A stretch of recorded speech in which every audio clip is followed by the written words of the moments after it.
Donc, je commence par cette conférence en disant que jusqu'à présent, nous avons eu le bonheur de voir sur la scène ou bien Carnaval ou bien Utopie, mais les deux ne se sont pas serrés la main. Et évidemment, on ne peut pas arriver à la fin de l'année sans avoir au moins un point, un carrefour, un auteur qui permettent de le retrouver dans leur unité. Et cet auteur est bien évidemment François Rabelais. Je voudrais, pour commencer, et sans évidemment nous attarder autour d'une bibliographie qui est immense, évoquer le fait qu'au XVIe siècle, Utopie et Carnaval sont plus proches que notre manière de les penser aujourd'hui. Tout d'abord, nous pensons à l'utopie comme quelque chose qui va vers l'irréel, parce que nous avons une idée bien claire, bien mesurée, contingentée presque du réel. Mais au XVIe siècle, les choses n'étaient pas comme cela, et je laisse la parole à Lucien Febvre dans l'un de ses livres les plus beaux, Le problème de l'incroyance au XVIe siècle, la religion de Rabelais. Je le cite, « Au total, les habitudes d'une société de paysans qui acceptent de ne savoir jamais l'heure exacte, sinon quand la cloche sonne à la supposer bien réglée, et qui pour le reste s'en rapportent aux plantes, aux bêtes, au vol de tel oiseau ou au chant de tel autre. Environ soleil levant ou environ soleil couché, notation les plus fréquentes de Gilles de Gouberville dans son journal. C'est un homme du XVIe. Lucien Febvre conclut « Ainsi, partout, fantaisie, imprécision, inexactitude. Le fait d'hommes qui ne savent même pas leur âge exactement. On ne compte pas les personnages historiques de ce temps qui nous laissent le choix entre 3 ou 4 dates de naissance, parfois éloignées de plusieurs années. Quand naquit Erasme? Il ne le savait pas, mais seulement que l'événement s'était produit la veille de la Saint-Simon et Saint-Jude. Quelle année naquit Lefebvre d'Étaples? On essaye de le déduire d'indications fort vagues. Quelle année Rabelais? Il l'ignorait. Quel Luther? On hésite. Et encore aujourd'hui, la bibliographie concernant Rabelais hésite entre 2 dates qui ont une distance de 10 ans l'une de l'autre. Donc vous voyez que le réel est difficile à définir. Et donc l'utopie n'est pas si loin du quotidien. Mais le carnaval également. Nous avons l'habitude aujourd'hui de penser le carnaval comme un moment de fête très libre, avec beaucoup de décibels, pour ainsi dire, et tout le reste est bien réglé dans une journée de travail où il ne faut pas faire trop de bruit, autrement les voisins se fâchent. Eh bien, là aussi, il faut changer d'avis quand nous pensons au XVIe siècle. Et je ne citerai ici qu'un passage très beau du livre fondamental de Mikhail Bakhtin, un Russe, l'œuvre de François Rabelais et la culture populaire au Moyen-Âge et sous la Renaissance. C'est vraiment l'un des grands classiques et on le lit, on peut le lire comme un roman. Il nous dit que dans Paris et dans toutes les villes, la journée était pleine de cris, au sens du reste technique du terme. Il n'y avait pas la radio, pas la télé, donc il fallait, comme on dit encore aujourd'hui en français, décrier sa marchandise. Le rôle des cris de Paris, et donc même des avis qui portaient la nouveauté des marchandises, était immense dans la vie de la place publique et de la rue. Celle-ci bourdonnait littéralement des appels les plus variés. Chaque marchandise, aliment, boisson, vêtements, possédait son vocabulaire propre, sa mélodie, son intonation, c'est-à-dire sa figure verbale et musicale. Le recueil de Truquet, 1545, Les cris de Paris tout nouveau, et sont en nombre 107, c'est un volume qui est apparu en 1545, permet d'en juger aisément. Il importe de rappeler que non seulement toute la réclame, sans exception, était verbale, éclamée à tue-tête, mais que, d'autre part, toutes les annonces, arrêtés, ordonnances, lois étaient portées à la connaissance du peuple par voie orale. Dans la vie culturelle et quotidienne, le rôle du son, de la parole sonore, était bien plus considérable qu'aujourd'hui à l'époque de la radio. Il n'y avait pas encore de télé quand Batkin a écrit son volume. Et puis il conclut, par rapport à la période de Rabelais, le 19e siècle des usines, a été un siècle de mutisme. Il a absolument raison. Il faut penser à ces rues pleines du reste du rythme ferré de chevaux, de marchands qui crient du reste pour dépasser la voix des autres. On n'est pas dans le carnaval, mais on est déjà dans la tonalité de quelque chose qui n'est pas contrôlé par des arrêtés, par des bonnes manières, etc. On pourrait même dire, mais ce serait l'occasion d'un débat que nous ferons à un autre moment, que l'époque que nous vivons est un retour à cette période de Rabelais, avec tout ce qui nous envahit de tous les côtés, qui remplit nos oreilles. Il faut savoir que nous avons été pendant une courte période héritiers de la période victorienne, mais que cette période semble être terminée et que nous revenons à une époque comme celle que Rabelais décrit.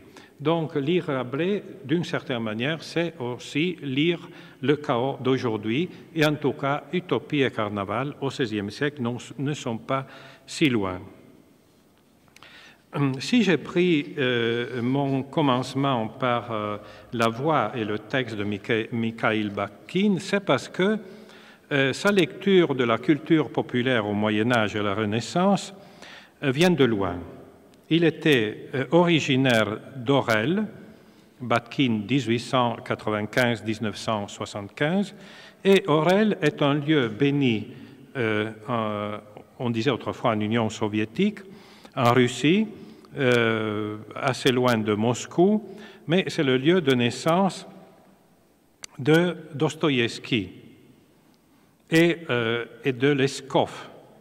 Et ce Orel, quand on pense à Dostoïevski et à Leskov, on pense à des gens qui ont en même temps cultivé l'utopie. S'il y a un auteur qui a été utopiste, certainement, en tout cas dans les frères Karamazov, Dostoïevski, mais aussi Leskov dans sa vie quotidienne.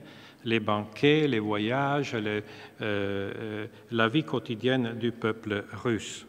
Donc, Batkin a été nourri par cette vision qu'il tirait de ses prédécesseurs. Bien évidemment, quand on pense à Rabelais, on pense à la joie du festin et du banquet. Et il est juste, tout l'œuvre de Rabelais, les 5 livres, est un immense banquet.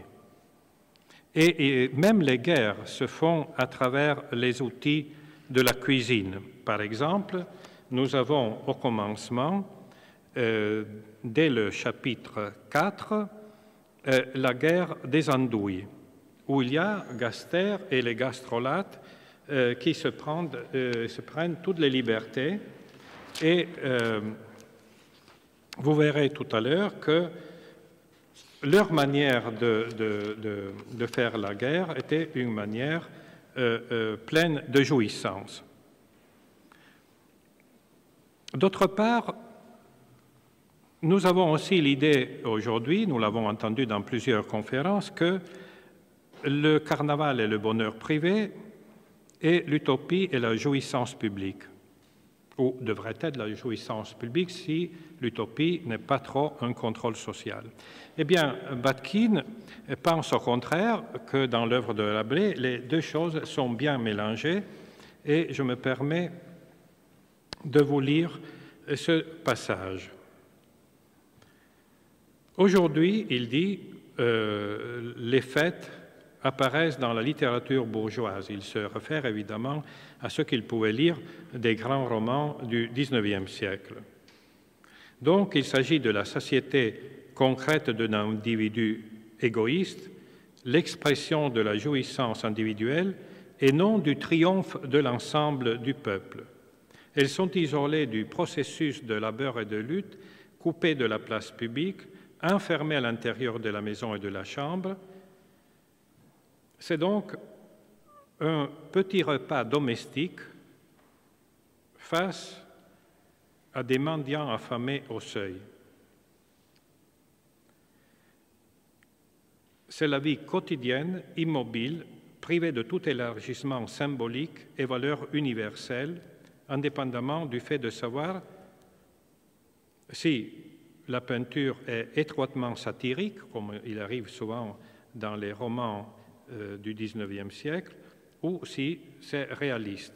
À la différence de cela, les images de la fête populaire du Moyen Âge, du manger et du boire, n'ont rien de commun avec la vie quotidienne et le contentement d'un individu privé. Ces images sont profondément actives et triomphantes car elles achèvent le processus de labeur et de lutte que l'homme vivant dans la société effectue avec le monde. Et chacun de vous, et en tout cas moi personnellement, j'ai le souvenir, peut-être le plus ancien souvenir de ma vie, c'est la fête qu'on faisait quand on avait enfin ramassé le blé et que la machine pour couper et mettre d'un côté la paille, de l'autre côté le grain, coûtait cher, donc il fallait la louer.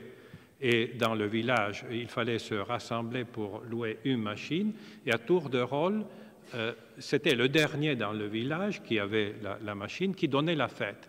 Et la fête durait au moins une journée entière, puisque le labeur avait duré 10 jours sans dimanche. Parce qu'il fallait vite, si vous interrompez, la machine vous coûte plus cher. Et alors je voyais dans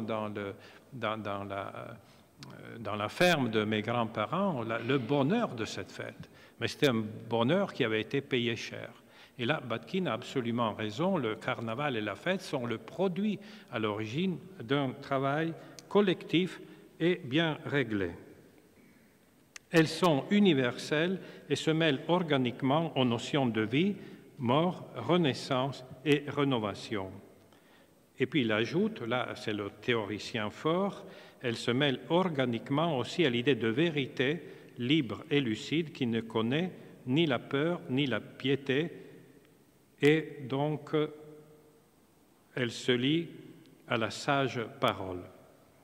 Enfin, elles sont pénétrées de l'idée du temps joyeux qui s'achemine vers un avenir meilleur, lequel changera et rénovera tout sur son chemin. Vous voyez donc à la fin de la fête,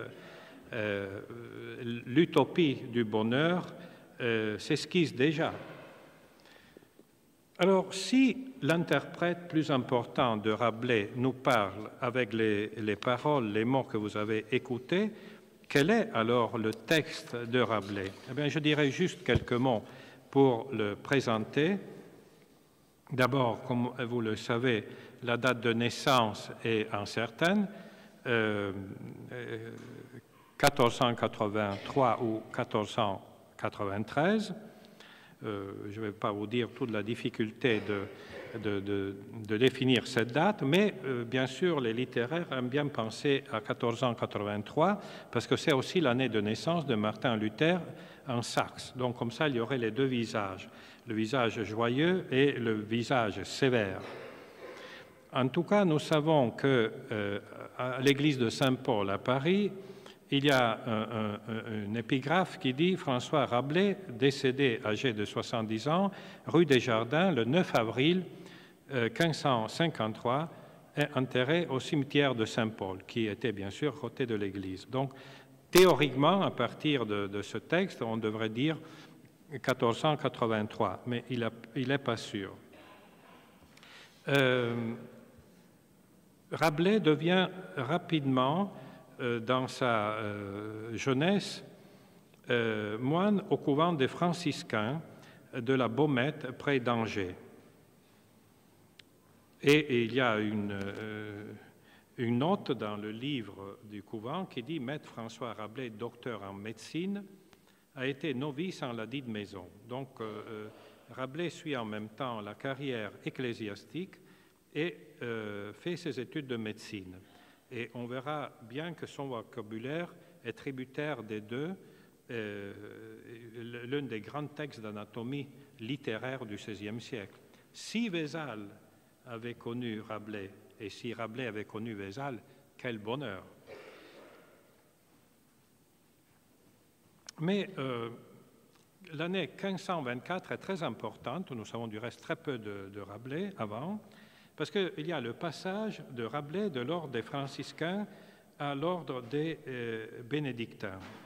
Alors, ça peut apparemment ne pas avoir d'écho aujourd'hui, mais il faut savoir qu'aux bénédictins appartenait également Teofilo Folengo, un bénédictin d'un couvent près de Mantoue, qui a écrit dans un latin macaronique toute une série d'aventures pleines de bonheur, de renversement du monde, de mets, de banquets, de folie, etc.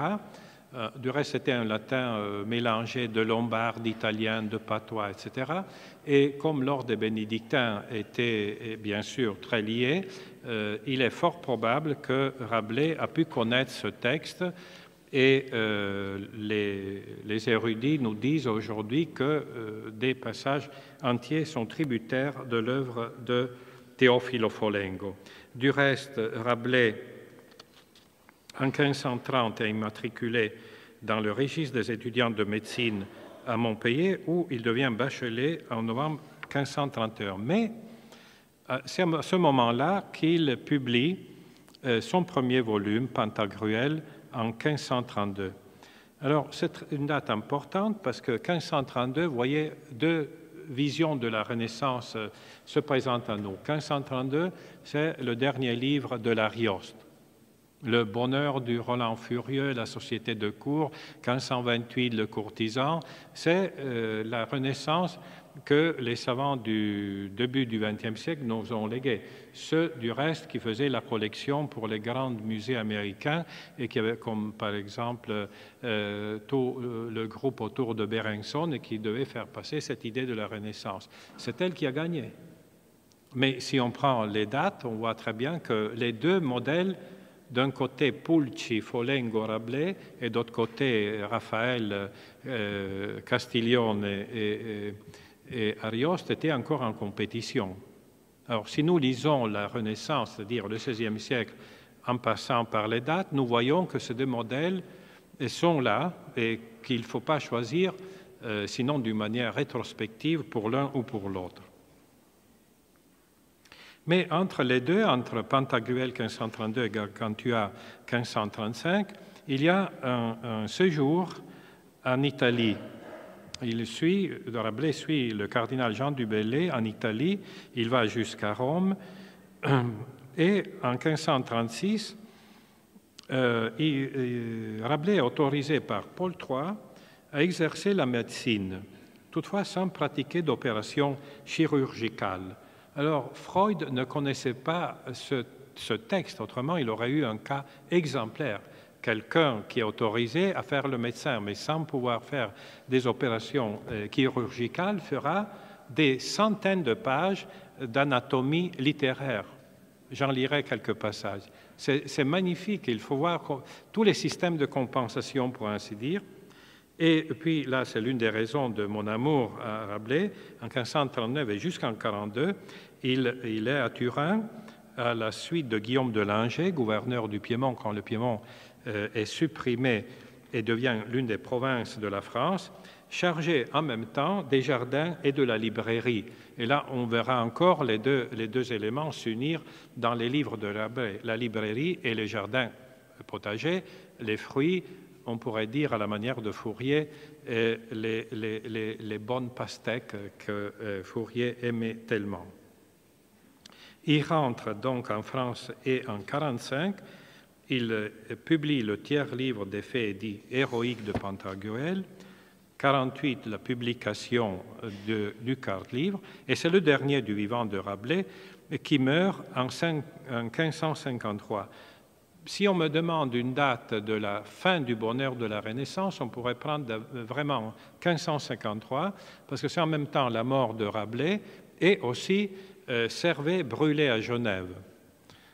Donc quelqu'un qui voulait se réfugier auprès des réformés parce que les catholiques le persécutaient en Espagne, il arrive à Genève et on le brûle. Alors évidemment, là, ce n'est plus le bonheur pensé par Rabelais. Donc, le 5e livre paraît posthume et paraît en 1564, à la fin du Concile de Trente, et l'index des livres hérétiques se chargera de mettre toute l'œuvre de Rabelais à l'index. Alors, si les conditions historiques sont celles que nous avons trop rapidement esquissées, bien évidemment, il faut dire que le carnaval, la fête, la jouissance sont d'autant plus précieux parce que nous ne le retrouverons plus après Rabelais. Et je voudrais évoquer au moins l'une des grandes fêtes au 4e livre, quand Rabelais va dans le pays de Carême-Prenant, vous voyez déjà l'île des Tapinois où régnait Carême-Prenant et où il va se lancer dans, évidemment, l'éloge de la fête et du carnaval. Alors, pour célébrer cette fête, il faut savoir comment le corps humain est. Et ce corps humain est d'abord toute une espèce de machine universelle des équivalences. Il ne faut pas attendre le XXe siècle et l'Oulipo pour voir que la glande pinéale est une cornemuse, la caisse du tympan comme un moulinet, le bulbe rachidien comme un falot, les nerfs comme un robinet, le palais comme une moufle, les glandes salivaires comme une navette, les amygdales comme un monocle, le gosier comme un panier à vendanges, la gorge comme un peloton d'étoupe, le cœur comme un chasuble, etc. Donc, tout le corps humain devient déjà un ensemble, si vous voulez, de continuité entre le monde humain et le monde animal. Pour ainsi dire, la nourriture entre infiniment mieux puisqu'elle est déjà là. On est déjà un peu lapin, un peu vache, un peu taureau, un peu bœuf, un peu porc, etc. Nos organes sont déjà un peu l'assemblage de tout cela. Et en même temps, quand on passe, pour ainsi dire, aux vertus exercées ou qui affectent notre corps, eh bien, là aussi, tout devient quelque chose qui extériorise notre intériorité. Par exemple, l'imagination, c'est un carillon de cloche. Du reste, en parenthèse, quand on lit les lettres du Tasse qui étaient perturbées, il dit que très souvent, la nuit, il devait se réveiller parce qu'il entendait à l'intérieur de ses oreilles des cloches sonner. Donc, Rabelais avait bien fait ses études. L'imagination, donc, comme un carillon de cloche, la pensée comme un vol détournant, les décisions comme un sachet d'orge. Il faudrait du reste faire lire ces textes aux théoriciens de neurosciences. Il y a un exorde de tout cela. L'entendement comme un bréviaire déchiré. Vous voyez, nous fortifions dans notre entendement, mais c'est juste un bréviaire déchiré. L'intelligence comme limace sortant de fraises, le jugement comme un chausse-pied, le discernement comme une moufle et la raison comme un tambour. Plus on tape, plus elle résonne, vous voyez. D'autre part, le chapitre suivant, mais je ne vais pas m'attarder là-dessus, fait la dissection des parties externes de Carême-Prenant. Le héros de celui du modèle, enfin l'héros est le modèle de ceux qui ne devraient pas prendre au sérieux le carnaval, ne pas se donner au festin. Alors quand vous voyez Carême-Prenant, eh bien les pieds sont comme une guitare, les genoux comme un escabeau, le membre comme une pantoufle, les fesses comme une herse, les mamelles comme une trompe de chasse, etc., etc. Tout est, les joues comme de sabots, les mâchoires comme un gobelet, la tête tourneboulée comme un ballon d'alambic, etc. Les cheveux comme une brosse à décrotter. Évidemment, Carême prenant n'est pas gai.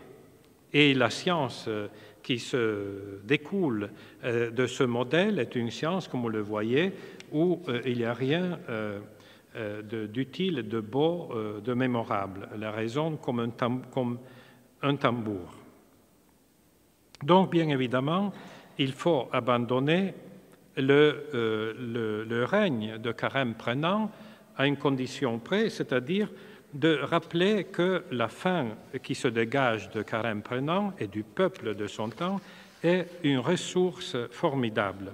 Et Michel Butor, que nous écouterons dans peu de semaines, dit à ce propos que la soif n'est pas la seule origine du langage, la faim aussi l'est autant. Rabelais fait le même jeu sur se restaurer que sur se désaltérer, et lorsque Pantagruel rencontre pour la première fois Panurge, la première chose que celui-ci déclare en 14 langues différentes, c'est qu'il a faim. Et ce qu'on pourra retenir de l'anecdote de Psammétique à la recherche de la première des langues, c'est que le premier mot prononcé, c'est toujours dans un chapitre admirable de Rabelais, par les deux enfants signifie pain. La première parole prononcée par l'humanité est pain, c'est-à-dire le mot de notre faim consubstantiel à notre nature humaine. Donc, Butor conclut, c'est la faim qui nous met en voyage, c'est la faim qui donne naissance à la connaissance et au désir de l'homme de voyager et de connaître. Dans ce parcours du passage de Carême prenant à la fête, cette connaissance s'exerce aussi comme un lieu de connaissance. Seulement, les livres de la bibliothèque de Saint-Victor sont des livres tout spéciaux, et là aussi le monde à l'inverse agit dans la pensée de Rabelais d'une manière radicale. Il était médecin, il était moine, et pourtant la bibliothèque de Saint-Victor est une bibliothèque où vous trouvez les livres suivants. Je ne vais pas vous lire les 10 pages de cette bibliothèque, mais évidemment, il faut savoir que là, on trouve la braguette du droit, la chaussette des décrets, c'est les titres de ces livres, hein, les bourses du mariage, les aiguillons de l'amour du vin, pas divin, du vin, puis sur le décrotoir des professeurs, ou bien encore comment tirer profiterole des indulgences, ou bien encore, je ne lis qu'une entrée par page, hein, il y a des dizaines de pages, pour une occupation militaire des poils en 3 volumes, ou bien sur les beuveries des candidats au doctorat et des docteurs en théologie. 8 volumes en très bonne compagnie, parenthèse, de vin. Et encore, Cuir et peau des hypocrites, c'est-à-dire extrait inséré dans la somme angélique. Et les antibiotiques de l'âme. Et pour terminer, justement, la citation, c'est la première fois où Rabelais le cite d'une manière explicite, Merlin Cocaille, c'est-à-dire c'est l'un des pseudonymes de Teofilo Folengo, sur la patrie des diables. Donc il rend hommage à son auteur préféré. J'aurais pu encore élargir cette lecture, mais je vais venir rapidement à la deuxième partie, c'est-à-dire à l'utopie. Sans oublier que Michel Butor, qui est un grand constructeur d'espace, comme vous le verrez à la prochaine conférence, a calculé que dans Gargantua, chapitre 22, il y a 218 jeux qui sont mis en scène par Gargantua. Parce que, et vous verrez qu'à la fin de ces jeux, la liste est énorme, je ne vais pas la lire complètement, mais qui constitue la manière de passer le temps dans la vie de Gargantua, eh bien, dans ces jeux, il y a quelque chose de très sérieux. Alors, bien sûr, la liste complète ne peut pas être lue, mais au moins, je dirais qu'il joue à la prime, à la vol, à la pille, à la triomphe, à la picardie, au centre, à l'épinée, à la malheureuse, au fourbi, à la passe à 10, à 31, à paire et séquence, à 300, au renard, à la marelle, aux vaches, à la blanche, à la chance, etc. Il y a 12 pages de jeu, mais la conclusion à court-bâton, à cligne-musette, au piquet à la blanque, au furon, à la seguette, etc., à la synchrome, je viens de t'adorer, et surtout, pour terminer, bel et beau s'en va carême, enfin il part, mais il y a quelque chose de très important dans cette lecture. C'est-à-dire que dans ce texte, Rabelais conclut, après avoir bien joué 218 jeux, passé, tamisé et bluté le temps, on était d'accord pour voir quelque peu, c'est-à-dire 11 septiers par tête, ce qui est beaucoup bien évidemment, et aussitôt après avoir banqueté, de s'étendre sur un beau banc ou en plein mi-temps d'un bon lit pour y dormir 2 ou 3 heures sans penser à mal ni dire du mal, sans penser à mal ni dire du mal. Ceux qui sont trop éveillés, tôt ou tard, commenceront à faire de la médisance. Donc il vaut mieux dormir. Mais pour dormir, il faut avoir bien mangé. Pour bien manger, il faut avoir bien joué. Et surtout, je vous signale, je vous lis dans l'Ancien français, après avoir bien joué, cessé, passé et belluté tant, convenait boire. Le fond du discours de Carnaval est tamiser le temps. Ce temps qui nous contrôle aujourd'hui, qui nous règle, qui nous hante, eh bien, cher Rabelais, était un temps tamisé, était un temps complètement occupé, non pas par les milices du travail, mais par l'aise du jeu. Et c'est très sérieux tout cela. Comment pouvons-nous gagner sur le temps? Comment pouvons-nous gagner le pari avec ce qui nous fait courir chaque jour dans cette espèce de moulinex de nos actions? Voilà une solution rabelaisienne. Je signale du reste que tous ceux qui ont pris au sérieux le jeu, c'est un jeu de mots mais pas tellement, ont été des grands résistants. Je pense notamment à Homo Ludens de Johann Huizinga, recteur de l'Université de Leiden, qui écrit ce livre en 1939 et qui sera mis en prison par les nazis qui ont envahi l'Hollande, où il va mourir très âgé sans qu'on lui donne aucun confort et soulagement, et qui avait pourtant eu le courage de ne pas désister. Il aurait pu partir, il aurait pu écrire même un pamphlet contre les nazis, un pamphlet très éthique et très philosophique. Non, il a continué jusqu'au dernier jour, écrire avant l'arrestation ce Homo Ludens. Il y a juste une petite note en disant le rythme de la danse à laquelle je me réfère en citant ce paragraphe. Il se référait à une danse de la Renaissance, on l'écoutera peut-être avec Couperin, n'est pas le même que j'entends sur les rues de ma ville ces jours-ci. Point. Voilà, donc aussi la dignité de ce jeu. Il ne faut pas non plus mettre trop des traits héroïques quand on est, nous, tous, si faibles. Eh bien, tamiser le temps. Si tamiser le temps est l'héritage du carnaval, tamiser l'espace est l'héritage de l'utopie. Je crois que là aussi, il y a quelque chose de très sérieux. Si vous vous en souvenez, M. Luciano Canfora nous avait parlé ici même des... ou plutôt à l'espace fraternité, des utopies classiques.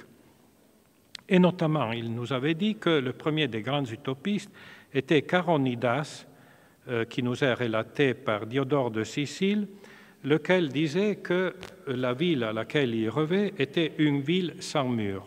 Et l'abbaye de Thélème, qui est le grand lieu utopique de Rabelais, commence exactement comme l'utopie de Caronidas. Il rêve à une abbaye sans mur. Donc, là aussi, tamiser les cloisonnements, tamiser tout ce qui nous divise, tamiser tout ce qui fait mur, rempart, frontière, limite. Alors, dit Gargantua, pour commencer, il ne faudra pas construire de murailles alentour, car toutes les autres abbayes sont sauvagement murées. Donc, l'abbaye de Thélème n'aura pas de mur. C'est vrai, dit le moine, et cela ne reste pas sans effet. Là où il y a des murs devant, aussi bien que derrière, il y a force, murmure, envie et conspiration réciproque. C'est notre monde. Eh bien, cette abbaye qui n'aura pas de mur est une abbaye qui se réfère probablement à l'abbaye de Fontevraud, mais qui est complètement inscrite dans le paysage de Touraine où Rabelais est né. Celui-ci, donc, ce château utopique, est 100 fois plus magnifique que Bonnivet, Chambord ou Chantilly, car il comptait 9332 appartements, chacun comportant arrière-chambre, cabinet, garde-robe, oratoire, vestibule, donnant sur une grande salle. Et on voit bien que probablement le phalanstère de Fourier dépend de cela, puisque depuis la tour arctique jusqu'à la tour glaciale régnaient les grandes bibliothèques de grec, latin, hébreu, français, italien, espagnol, réparties sur les différents étages selon les langues. Donc les livres, on les trouve en utopie, on ne les trouve pas à la librairie de Saint-Victor. On ne les trouve pas dans les universités, mais on les trouve là, dans les belles utopies, où on peut se promener, où on peut faire de la conversation. Et quand on pense à la tour de Montaigne, il faut savoir que Montaigne tire cela de Rabelais, puisque là aussi, il y a eu toute une série d'inscriptions qui sont mises sur la grande porte de Thélème. Là aussi, ça fait des pages, exactement comme dans les inscriptions de cette belle tour d'ivoire de Montaigne. Comme vous voyez, donc, c'est quelque chose de très sérieux, non seulement comme construction d'espace, mais aussi quelle est la vie des Thélémites. Eh bien, nous avons un exemple parfait. Toute leur vie était régie non par des lois, des statuts ou des règles, mais selon leur volonté et leur libre arbitre. Ils sortaient du lit quand bon leur semblait, buvaient, mangeaient, travaillaient, dormaient quand le désir leur en venait. Nul ne les éveillait, nul ne les obligeait à boire ni à manger, ni à faire quoi que ce soit. Ainsi en avait décidé Gargantua, et toutes leurs règles tenaient en cette clause « fais ce que voudras ». Donc la pleine liberté, vous voyez. Et grâce à cette liberté, ils rivalisaient d'efforts pour faire tous ce qu'ils voyaient plaire à un seul. Si l'un d'entre eux disait « buvons », tous buvaient. Si on disait « jouons », tous jouaient. Si on disait « allons nous ébattre au champ », tous y allaient. Vous voyez, donc il y a cette pleine liberté où il y a les arts libéraux, bien évidemment, lire, écrire, chanter, jouer d'instruments de musique, parler 5 ou 6 langues et s'en servir pour composer en vers aussi qu'en prose. Voilà donc l'esprit de l'abbaye de Thélème, cette liberté qui est due à l'harmonie et à ce « fais ce que tu voudras ». Mais cette utopie est aussi littérale du fait que Rabelais avait bien sûr lu Thomas More.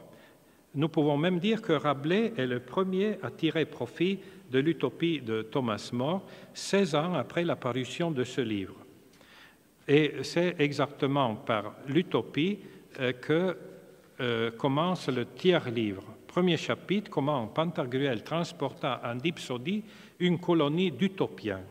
Alors nous avons récemment lu dans le livre de poèmes du prix Nobel Wisława Szymborska, cette dame polonaise extrêmement cultivée, que l'utopie, c'est une île d'où on voit les pas sortir.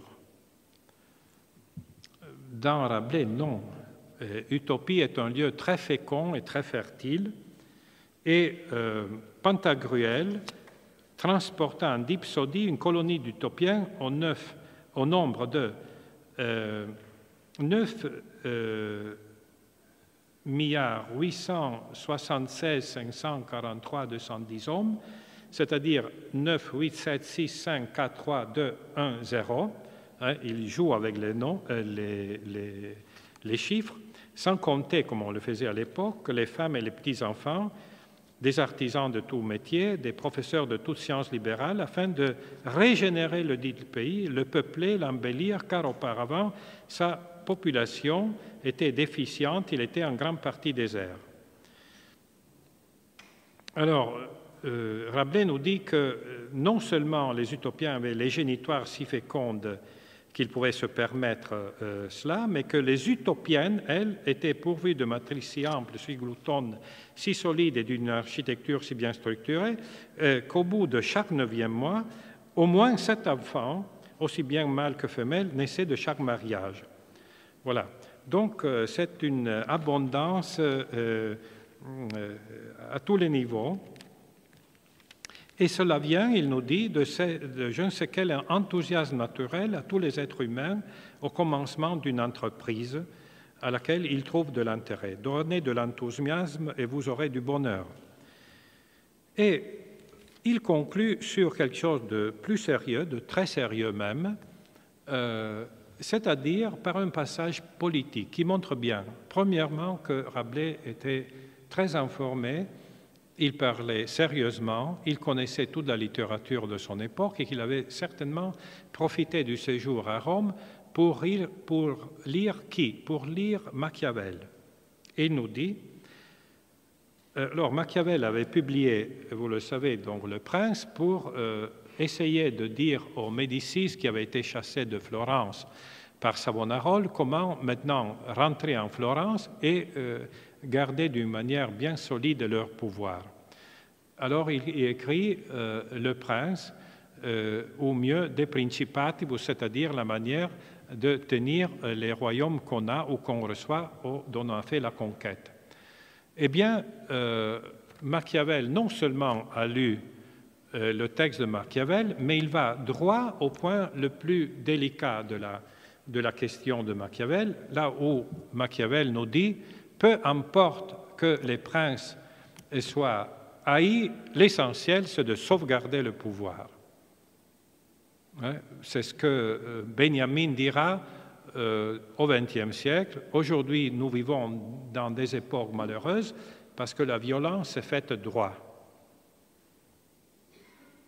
C'est la continuation de Machiavel. Mais Rabelais, un rabelaisien, un élève de Thomas More, au chapitre suivant, nous dit « Vous remarquerez donc ici, buveurs, que la manière de préserver et conserver des pays nouvellement conquis, c'est le titre même de l'un des chapitres du Prince, traduit en français, n'est pas, comme certains esprits tyranniques l'ont prétendu à tort pour leur perte et leur déshonneur, de piller, de forcer, d'écraser, de ruiner, de tourmenter et de gouverner les populations avec verge de fer, bref, de manger et dévorer les peuples, mais au contraire de les faire manger. Non seulement les faire manger, mais il dit que pour Homère, dans son Iliade, il nomme les bons princes et les grands rois cosmeteros laon, c'est-à-dire harmonisateurs des peuples. Les rois sont des harmonisateurs des peuples. Il y a des pages magnifiques sur cette idée de transplanter non seulement utopie, mais harmonie dans la vie quotidienne. Qu'est-ce qu'il faut donc faire pour conserver cet esprit, pour lutter contre le machiavélisme qui s'empare des pouvoirs publics?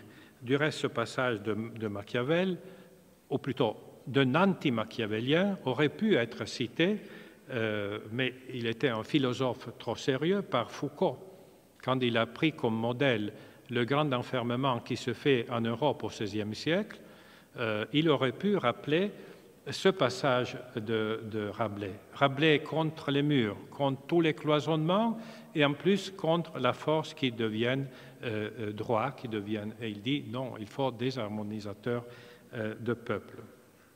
Alors, qu'est-ce qu'il conseille? Il faut passer à la fin du livre, parce que là aussi, le temps passe, et moi, je n'ai pas la force de tamiser le temps comme Rabelais. Eh bien,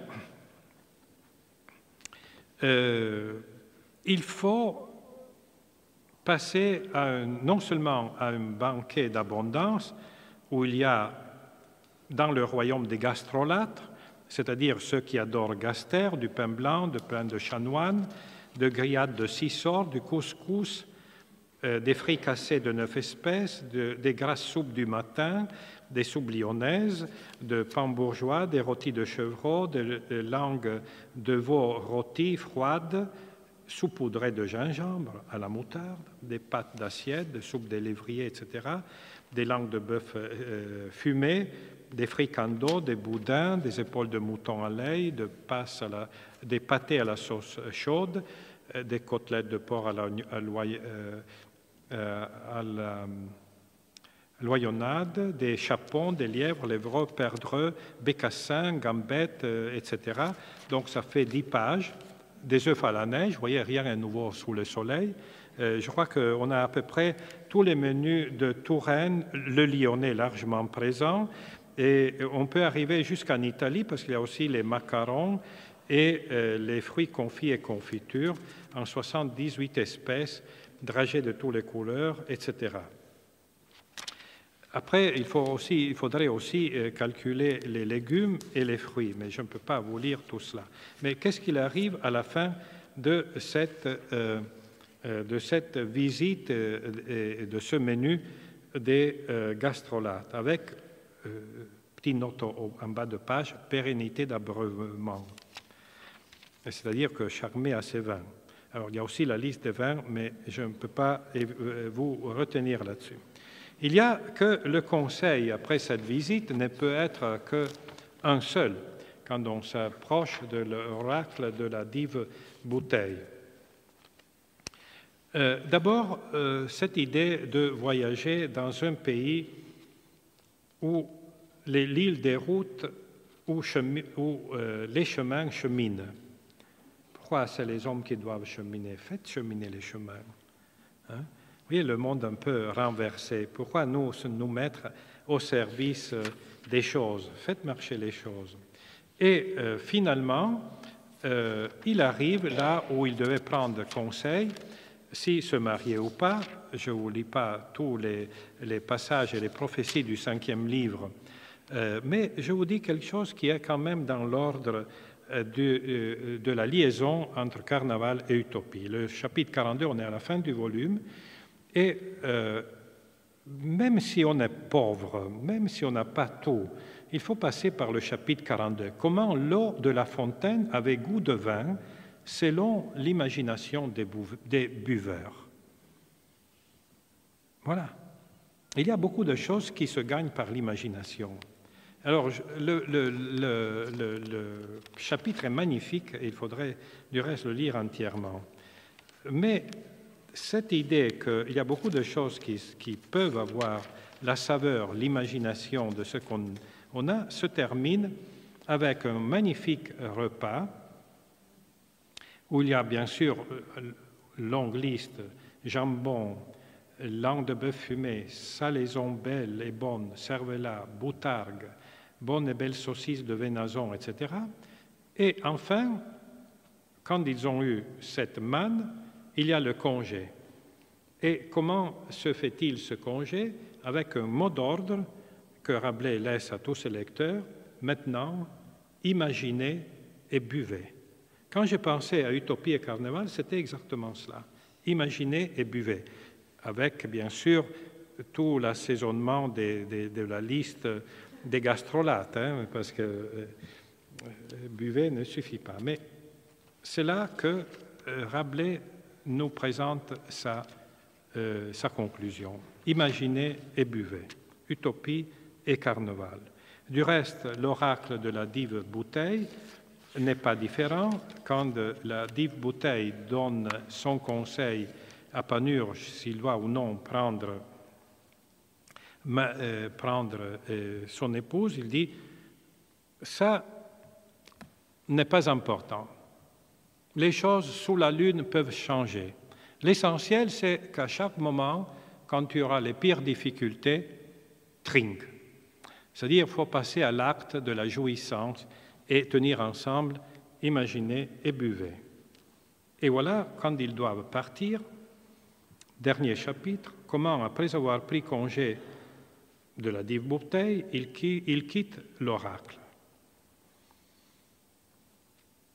Alors il dit, vous devez partir, mais ne vous en faites pas, ne te soucie pas. Le terme de l'entreprise sera atteint si vous vous contentez de nos conseils.